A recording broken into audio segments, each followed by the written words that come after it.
Hello and welcome to another episode of the FemiNinja Project. And thank you so much for tuning in. I really appreciate it. As always, I have a fantastic and fascinating guest with me today. Her name is Lynn Banis. She is an expert transformational coach, speaker, grief mentor, founder and owner of Widows Rising Together, a vibrant and compassionate community dedicated to empowering widows navigate their new realities. Lynn helps widows transform loneliness into connection and create a vibrant and fulfilling new life as she supports them through this challenging new chapter of life so they can be assured they have truly transformed into their best self and life. Lynn, thank you so much for being here and welcome to the show. Well, thank you so much. I am so glad to be here. This is, I think, a very important topic that I guess that's twofold for me. One is, I clearly found out in my own life and with my clients that it's people don't know how to deal with it. There's certainly a taboo in our country about even talking about grief and death, and people don't know what to do or how to treat someone. So I like to educate people on that, Mm-hmm. as well as to try to set up with my clients and help them through the process after they've Mm-hmm. been through a traumatic experience. Mm-hmm. Well, So I think everybody feels a little queasy when it comes to the topic of death. And you're right, they don't know, how to treat people, or what to say. And maybe they're afraid yeah, they're going to say the wrong thing. Um, exactly. I spent a lot of time around people who were dying and, family members of the dying as I was a medical person for almost 40 years. Uh-huh. So, I got a degree of comfort with it, but you could just see when something like this happens, how people just, you see the, oh my gosh, the deer in the headlights look, I don't know what to say. I don't know what to do. Yes, exactly. And often we do the wrong thing, which is not, you know, that's what we're afraid of. And we realize, I guess, that, from the reaction of the person that we're talking to, that we have said the wrong thing. And then it's like, ugh, you know, what do I do now? Is this even worse than, and sometimes people do the wrong thing. So I love to have the opportunity to talk to people about that, and and do little talks and stuff with Mm-hmm. groups because people are so uncomfortable with it.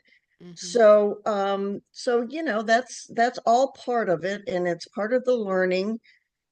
What I will say, which is interesting, and I think most of us aren't aware that we are probably all grieving right now Mm-hmm.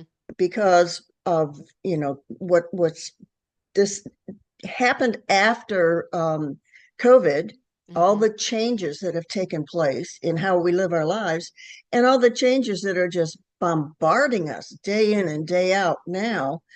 Most of us have some degree of grieving over the loss of how we lived life before. Mm-hmm. And, I think it's so important. It's so timely right now that we begin to talk about this, acknowledge it, and deal with it before it really starts getting to people psychologically and physically. Because if grief is not dealt with, then we can have bad repercussions, both physically and mentally, from not dealing with it. So it's tough. It's Mm-hmm. really tough. So Oh, and yeah, I'm so happy that you mentioned the physical health along with the mental health because it does go hand in hand or hand in glove, whatever. certainly Because does. if you're dealing with something that's so heavy, it's changing your body chemistry, it's changing, your body function, and that's when we are very susceptible to disease and chronic illnesses. And I Mhm. mean, just look around at the statistics right now. Yeah, yeah. And broken heart disease has been now Mm. labeled as a real thing. Broken heart. Yeah, broken heart And it, causes go ahead. heart attacks. Wow. And I was just telling you, just so the listeners know, right before we started recording, of an acquaintance of mine. I don't know her very well, but just recently she lost her husband like just a couple of days ago, and it was a sudden heart attack. And this guy was in his 40s. He was supposedly healthy. They were actually doing a bicycle trip. And, you know, I really think that we ignore our heart health in the way of taking care of it psychologically, emotionally, mentally. Yeah. Yeah, we don't think of it as psychologically as Right, much, but right. that's a huge strain on us when we're emotionally involved in a negative way. Hmm. And then you did mention, the pandemic and all of the stress that we were all under at the time, and then all of the incredible losses that we experienced Oh, along the way. yeah. Businesses lost, friendships lost, connection with family lost. It was just a terrible, terrible time. It was And a we're tough time. yeah, Yeah. and Yeah, we're and we still haven't dealing with it. recovered. Right. Yeah. Right. That's pretty obvious. So before we continue on, I'm going to ask you to share with the listeners your own personal journey Okay. into grief and loss, and how this all then transpired into having this wonderful community that you created. Okay. Well, we lived in Chicago, and my husband was with a big university there. We retired and came back to Virginia Beach to be near our kids. And I had a coaching practice then, and I did keep that up for a while. But then my 100-year-old mother came to live with us, and we took care of her till she was 106 when she passed. And that was just such an incredible blessing. We Mm-hmm. became best friends, and there was never any question that anything was left unsaid, Mm-hmm. which is an incredible blessing, an incredible blessing. But then the next year, my little brother had a massive heart attack in the middle of the night, and he was gone. And he too was like your friend, healthy as could be, ran Wow. miles constantly, and it just that was shocking. You don't expect your little brother to Mm-hmm. go before you. And then my husband passed. So within 2.5 years, I lost three very, very important family members. And unfortunately, a month right before my husband died, we were at my youngest daughter's, and her father-in-law passed away. It was Christmas Eve day. And Bill, my husband, died exactly 1 month later. So, we as a family, not just me as an individual, but the whole Mm-hmm. family has really been through multiple progressive stacked upon stacked issues, with all of this. And one thing I think that I learned that's really, really important is the family needs to be involved in a very healthy, positive way, Mm-hmm. because we were, really support system for each other. Mm-hmm. And very often, after you have gone through the loss, you have like friends and family all gather around in the beginning, and you get like 300 years worth of lasagna and, and all sorts of things.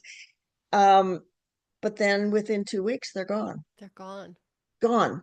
And if you don't have a strong family, or you don't have any other support system that understands and lets you grieve as you need to grieve, it is so incredibly lonely. Mm-hmm. And it is lonely even when you have. I mean, I remember times of just sitting on the couch feeling like this loneliness is so intense it physically hurts. Mm-hmm. Just, a really, really difficult thing. And I think I probably reacted, particularly when Bill died. I mean, that was like all of that in a row and not expected. I think I probably reacted like most other people who've lost their spouse. Mm-hmm.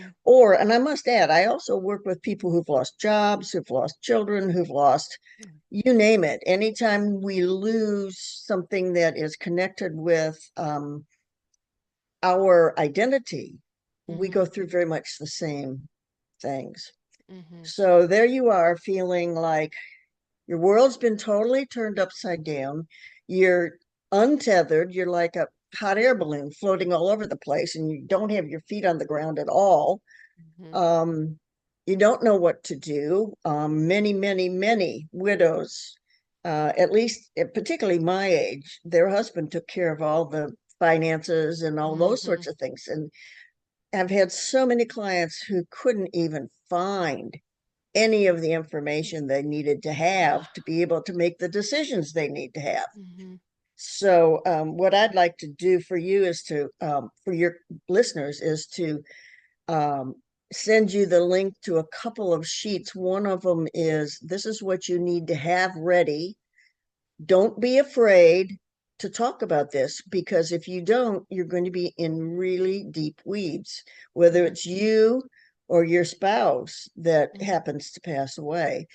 And there's another one for family, because I think it's really important that children, your grandchildren, and so on and so forth get Mm-hmm. aligned. But anyway, back to my story. I I ended up just trying to keep myself really busy, Mm-hmm. and I can't say that I grieved as much as I should have, and I knew better, but it's very painful, very difficult. And I pushed and pushed, and finally, about 9 months after Bill passed, I got so sick for 3 months. It was just one thing after another. And I realized my body was saying, knock it off. You need to grieve. You need to rest. This has been hard on your body, on everything else. And that gave me a lot of time to think. And I found that I went back to my training. All my life, I have worked either coaching or teaching people to have their best productive life that they could have. Now, a lot of it was in corporate America. So, leadership development and that sort of thing. But my doctorate is in human behavior and organizational behavior. Um, and I also became an executive coach. So, for 30 plus years, I've been a master coach. And I found that there were a lot of tools and techniques that I was so familiar with that I used on myself, Mm-hmm. and began to catch myself when I was giving myself holy heck, like that little voice in your head, you're so stupid, blah, blah, blah, blah, blah, blah. And changing those things, because that doesn't do anything positive for you if you're always nagging yourself that way. So, I started applying those things, and finally it just kind of hit me after I was going through all this. Mm-hmm. I have all these skills, I have all this knowledge, I can help people. So that's when I decided to start my own business of walking people through the process I developed, that not only helps them deal with the emotions. And I don't usually work with people early on, Mm-hmm. because their emotions are so strong they can't think clearly. Mm-hmm. And that brain fog lasts quite a while. And the Mm-hmm. last thing I would want is to get people started on figuring out their new life and Right. then being unhappy with what they've decided because they couldn't think clearly. Mm-hmm. So once we begin to feel like, I know there's got to be something more. I've seen people get through this. I don't have a clue how to do it, but Mm-hmm. I don't want to stay here. Mm-hmm. That's when I start really working with people. And we go through a deep process where we look at all of our, thought processes and our worldview and our mental perceptions of things and our self-limiting beliefs. Go into looking at values and those beliefs. Are they aligned? We get so out of out of whack when they're not, and frustrated and all that sort of thing. So we do that, and we go through a process where we look at what's going on when a person is in flow. And that is really important, because what the person is doing, down to very macular, tiny, ways of doing things, and what's in the environment that's supporting that, allowing them to be themselves like that. Those are huge things. And once we get all of that together, we can start looking at, well, how do you want to show up? Who are you really? Because most of us have forgotten. I mean, I know I was standing in a grocery store with 2 boxes of cereal that I'd always bought for years and years and years. And I looked at them and I thought, well, which one of these do I even like? And realized I had spent so many years taking care of us that I'd forgotten who I was and what I needed and what I wanted. So that's an important piece that we have to, help people go back and embrace, because so many times people who have had a great loss like that just feel like, there's nothing left. There's nothing for me. I have no idea who I am. I don't know who I want to be. I just want to pull the covers over my head, and so that's a piece. And then we start putting together, looking at those times, those flow times, what the person was actually, what activity they were embracing and what they loved to do. And we start building a future. We come up with a vision of what that looks like, and then we come up with a roadmap and get them going into that new life with support. And I think that so many grief coaches and so forth will get people through that emotional piece, but they don't go the rest of the way. And when you don't, you can fall back into prolonged grief, or you just don't enjoy your life. And I feel like everyone deserves to live a life that they can love. So that's what I do with my clients. Well, first of all, I just want to go back to the little voice in the head telling you all those things about yourself, because we can all relate to that. And that Oh, little yeah, voice is so annoying, but it's so strong and it's so it is. powerful. And way too often we give it too much credit. Oh, we do. We give it power over Yeah. us, Yeah. absolute power over us. So do you have tools that you can teach your clients how to be able to, tell that little voice to shut up, go away, Yep. mind its own business, take a coffee break, whatever, Yeah. and to be able to turn the story or the mantra around something more Right. positive and healthy and uplifting? Yeah. Yeah. And we do that with self-limiting beliefs too, because Mm. most of those, they've come from early in our lives. And most of the time, it's almost as simple as saying, says who? Where's your proof of that? Because most people don't have any proof of it. They just have fallen into believing it about themselves, and they don't realize what they're doing. Here's a funny one. I had a client one day that said, well, my friend was supposed to call me, but she didn't. I guess she doesn't like me. I said, oh, so if I don't call you, does that mean I don't like you? Well, no, no. I said, well, what's the difference? Oh, I don't know. There's no difference. I just jumped to that conclusion. And we do that. We all do that kind of stuff. Mm-hmm. So, we mind read, we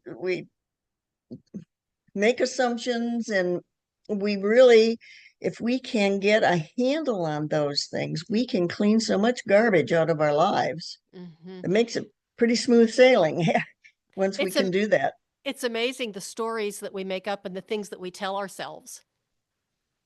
And it's like, where in the world did this come from? But it doesn't really matter because now we've heard it enough times. We've told it to ourselves enough times. Now we believe it. Now we're going to become Hmm. it. We've already changed the neural pathways in our brain. But Exactly.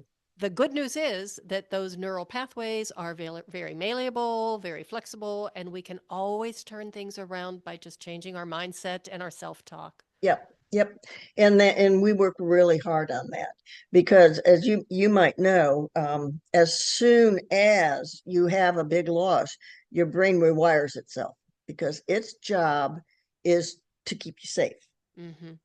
And it's kind of like, if people don't understand that, it's kind of like your brain makes a map Hmm. of your daily life, everything that you do. So it's kind of the reason that when you get up in the middle of the night, you don't go crashing into everything because you've got this map in your mind of where your furniture is.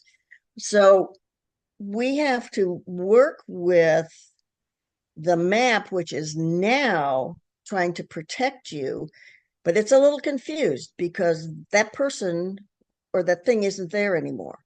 So Hmm. your brain is trying to compensate, like where is it? How do we fill this? How do we fill this gap? Um, and as we move forward, we have to keep changing as we and our thinking changes. We need to keep our brain changing till we can get it to where it can support us in our new life. Hmm. So, yeah, neural pathway rewiring is so important and so amazing. What a technique. Isn't it? I know, I love it, but you're not going to believe this, okay? Especially with your background. That when I went to my first career was as a respiratory therapist. I did that for almost 20 years. Then I went back to school and got my master's degree in physical therapy. And I graduated in 96. Okay, it was a while back, but not that long ago, that we were taught in all of our neurology classes that what I call this miracle of nature, this neuroplasticity disappears at the age of 14. And from that point on, we were so hardwired.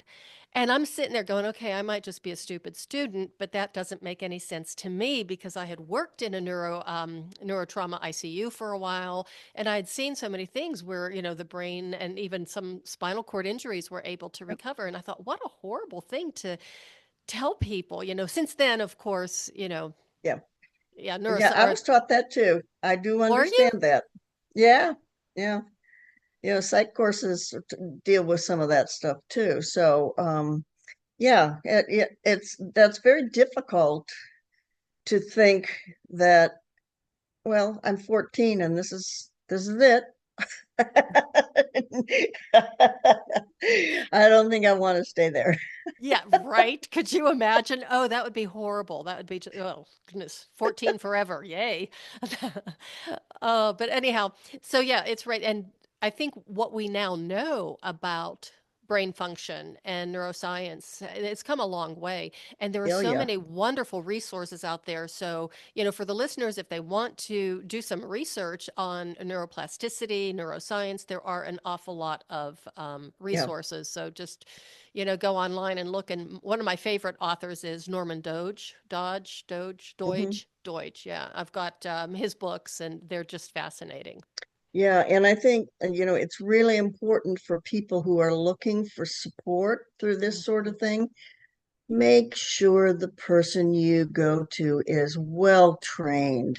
Make sure they know about neuroplasticity. Make sure they know about human behavior. Make sure they know about change, and life transitions. There's a lot of charlatans out there. And I hate for people to get caught in that because, Yeah.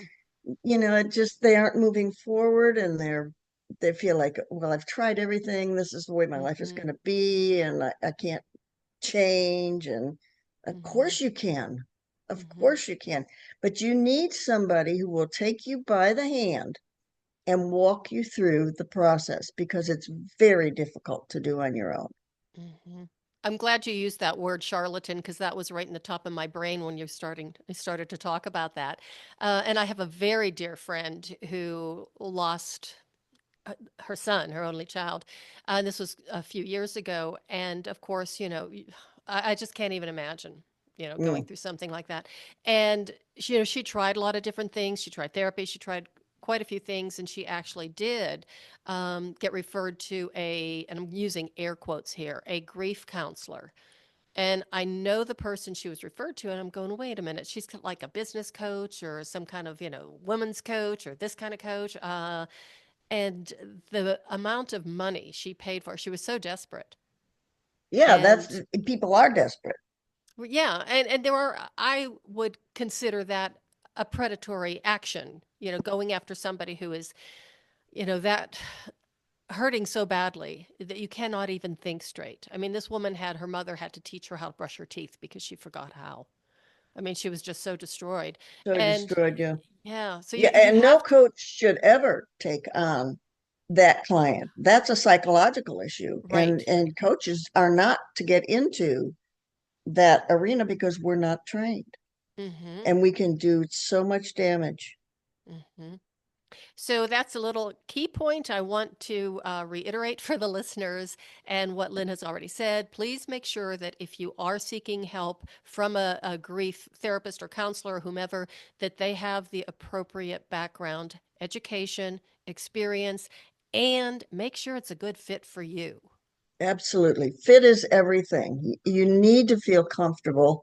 I mean, you're already not comfortable, but you Mm-hmm. need to feel safe and that this person is there for you 100%, cares about you, and will be there. Mm-hmm. They're not going to just dump you when your 12 months is over or whatever it Mm-hmm. is.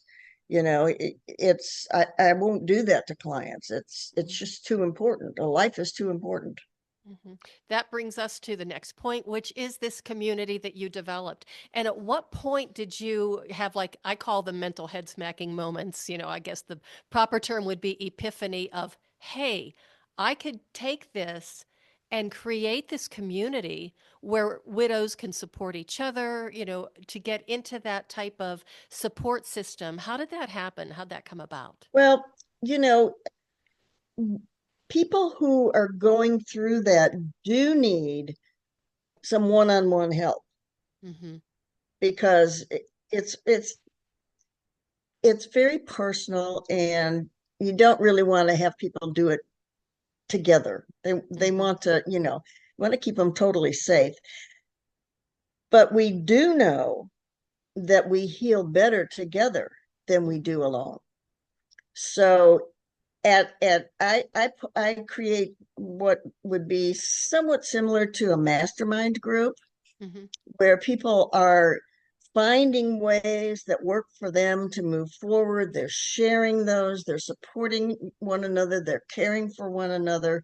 They really bond. Mm-hmm. And sometimes they just don't even want to stop. They want to keep going Mm-hmm. because it's so supportive for them and they're making such great strides that so I really often start out one on one and then say, Mm-hmm. what, I think you would really really benefit from being part of this group. Mm-hmm. So is So it an online group or is it online and or in person, kind of a hybrid? How does that I work? don't have in person right now, but so I use Zoom Mm-hmm. and we do, and of course Zoom has breakup rooms if you want to Mm-hmm. do things with that. There's a lot of things you can do with that, but I think it's so healthy Mm-hmm. to hear what someone else is doing, not criticize. We don't criticize, Mm-hmm. but we kind of evaluate it. Well, this is my situation. I really like that concept. How could I adjust it to Mm-hmm. fit me? And it's just things people come up with are so wonderful. Mm-hmm. And to see them, start to call each other without being prompted to say, hey, let's have a cup of coffee together, whatever. Mm-hmm. It makes so much difference. And the group, you're sitting with people who are not trying to change you or fix you. They understand, so you don't have to explain your Mm-hmm. pain. And they're forward thinking.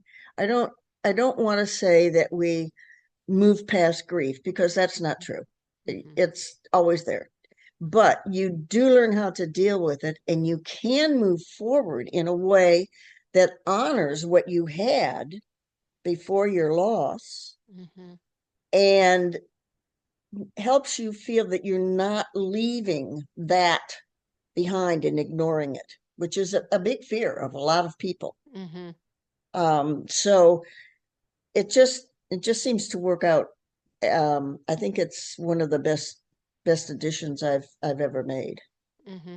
And that's one of the very few blessings that did come out of COVID, is that we realized we could connect at a deeper level by Yes. using Zoom. And Yeah. yeah, it was a couple of Yeah. good years for Zoom, Yeah. but But it's still not the same right, as sitting across the table with a cup of coffee, but right. it's better than on the phone or where you can't see reactions and everything. So, yeah. Hmm. So tell us now about your books, because you have written two international bestsellers. Is it just two or is it three? Well, one of them is turned into a journal, which also, so that makes three. Oh, okay. Well, let's start with the one that's not, and tell me if you can even see this, because it's not showing up. Can you see it? I can't. I think it's because of the virtual background or something. It's not Oh, picking up the image of the book cover. okay. Well, this is the one I did several years ago. It's called the Discovery Journal. Mm-hmm. And it's a guided journal, so there's prompts. Mm-hmm. And then at intervals, it asks you to go back and reread what you've written and learn from that. Okay, so what have I done because of what I've learned? So it really keeps you moving and not just Mm-hmm. writing one day and writing the next day and writing the next day. I think it's really important to look back and say, okay, where have I come from? How far have I Mm-hmm. come? So Mm-hmm. that's what this little one is. It's called the Discovery Journal. Mm-hmm. And then this one is called, oh, I see, it's not showing up, Epic Yep. Transformations. There are, that's 16 authors in this. And each one of us wrote a section or a chapter on how we have gone through a major Mm-hmm. life transformation, what we did, how it turned out, and it is so inspiring. And it Mm-hmm. it runs the gamut, Mm-hmm. of things that we can find in our lives, that happen in our lives, from family to work to anything, Mm-hmm. anything. And that is a beautiful book. And then the other one that has been turned into a, uh, a a journal also, is called The Art of Abundance Ooh, I like Connection. that. Yeah, and so these are abundance quotes that we had to make up ourselves. They can't be from anybody else. Mm-hmm. And then we wrote something about what does that mean in our lives, and how can we use these ideas to create abundance in every aspect of what we do and say. And it's lovely. Mm-hmm. And the art of last year was connection. Ours is abundance, and it's the fifth year. So each year they're picking a different topic. Mm-hmm. But making it into a journal was really kind of a brilliant thing this time. Mm-hmm. And they're all on Amazon. Mm-hmm. I would think that that would be pertinent to anybody as Oh, a, yeah. personal growth, personal development exercise, not necessarily somebody who is, acutely grieving or still, in the process of it. But I think for anybody to get that kind of self-awareness and introspection. Yes. Oh, absolutely. Absolutely. Yeah, all three of them are doing the same Hmm. thing, and but from different perspectives, which is I love because working with people's thinking, you Hmm. always want to help them see things Hmm. from different perspectives because it gives us a whole new understanding of life in the world. Hmm. So if we We can, are we are actually planning a big life change in this very near future, my husband and I, and we're moving to another state. So we currently live in Colorado, and I've been here in Denver for 47 years. He's been here for 45. We've been in this house now for almost 30, and we're moving 3 states across to a small little town. And it's exciting, it's wonderful, it's just it's an adventure, but there's always that little bit of, that voice in the head going, "Do you really want to do this?" And I yeah, have to tell that voice to shut up and mind its own business. yep, yeah, absolutely. And I think off our subject, but you may find that a small town has a much better sense of community than big It cities do. does. Oh, yes, it does. And even when I first moved to Denver, I was fresh out of college. That was 1978.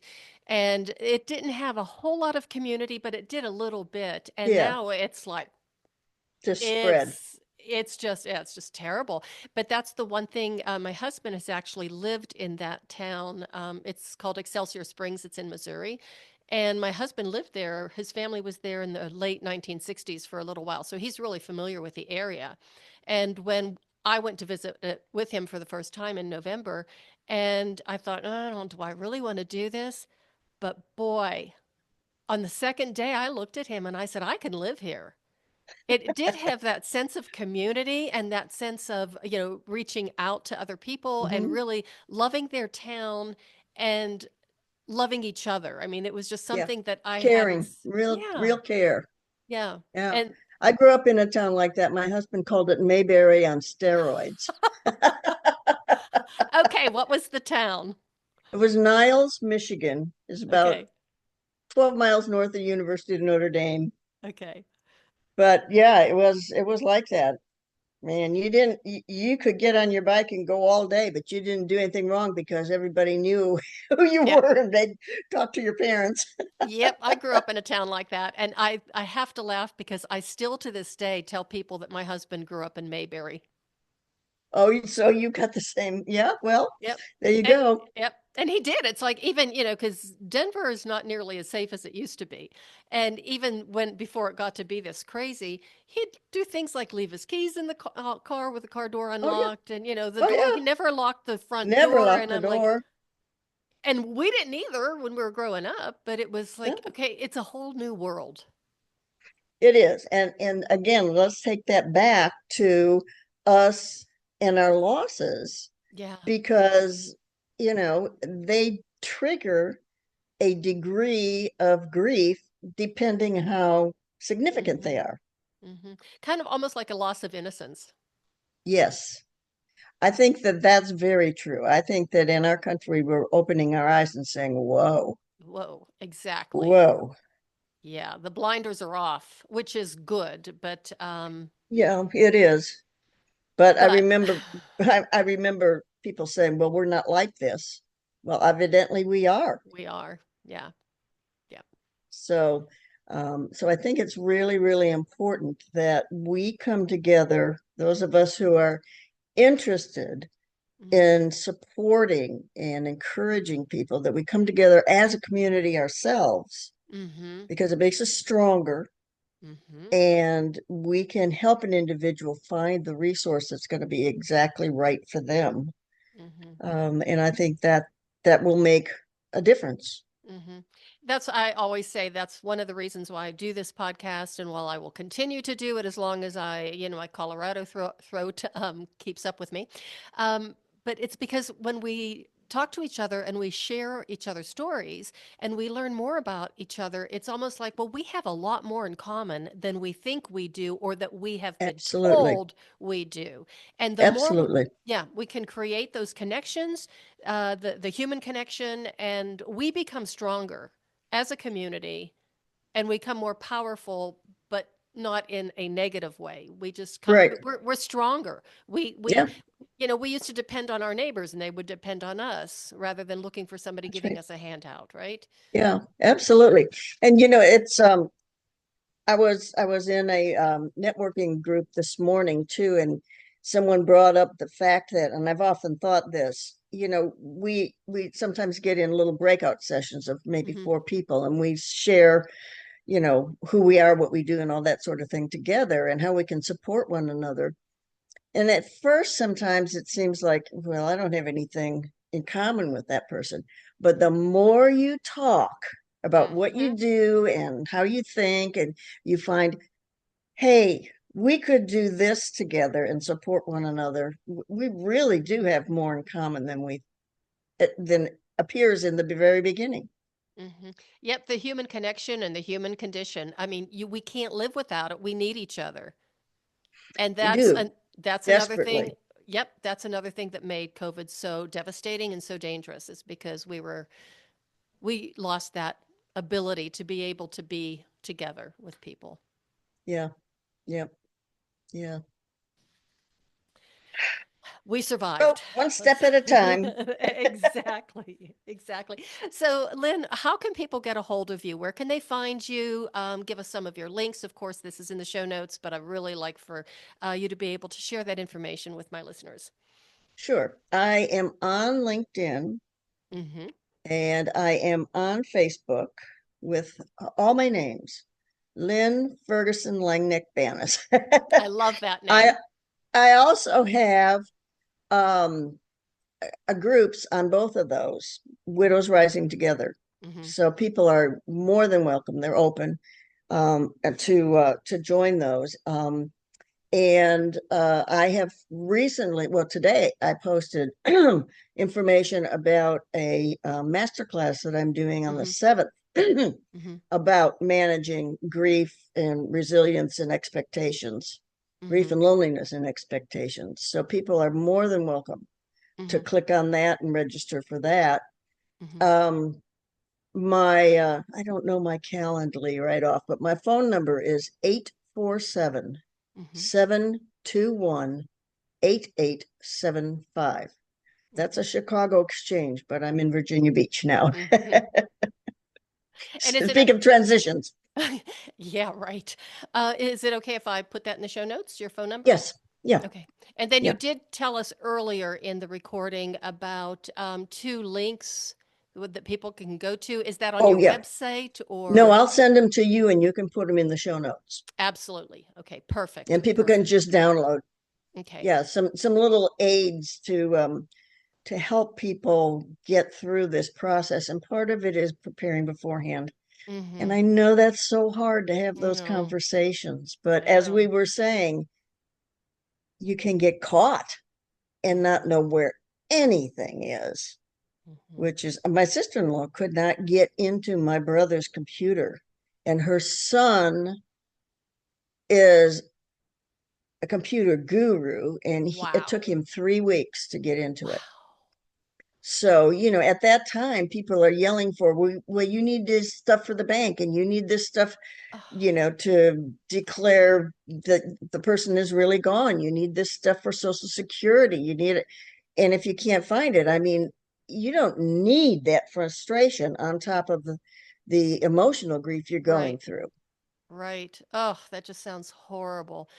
Yeah. Well, Lynn, it has been an honor to have you on the show. Thank you so much for being here. And before we wrap up completely, do you have any final pearl of wisdom? I mean, you've already shared an awful lot with us, and I really, really appreciate it. And I know the listeners do too. But is there one last thing you want to leave us with that we can kind of continue to ponder on? Yeah, I think so. I have found as have looked back on my life, that every single thing that I did, or even what happened to me, Mm-hmm. was part of the building blocks that brought me to where I am right now. Mm-hmm. And I would say that you have the strength, the knowledge, and most of the skills you need to keep moving forward. You don't have to do it alone, Mm-hmm. but you do have the strength. It's in you now. You know, I love that because there is an inner strength and power in each and every one of us that we don't even realize we have That's sometimes. right. That's right. And I think a lot of people who've gone through major grief will tell you once they emerge and have created their new life, Mm-hmm. I didn't think I would ever be able to get through that. Mm-hmm. Mm-hmm. But yes, yes, you can.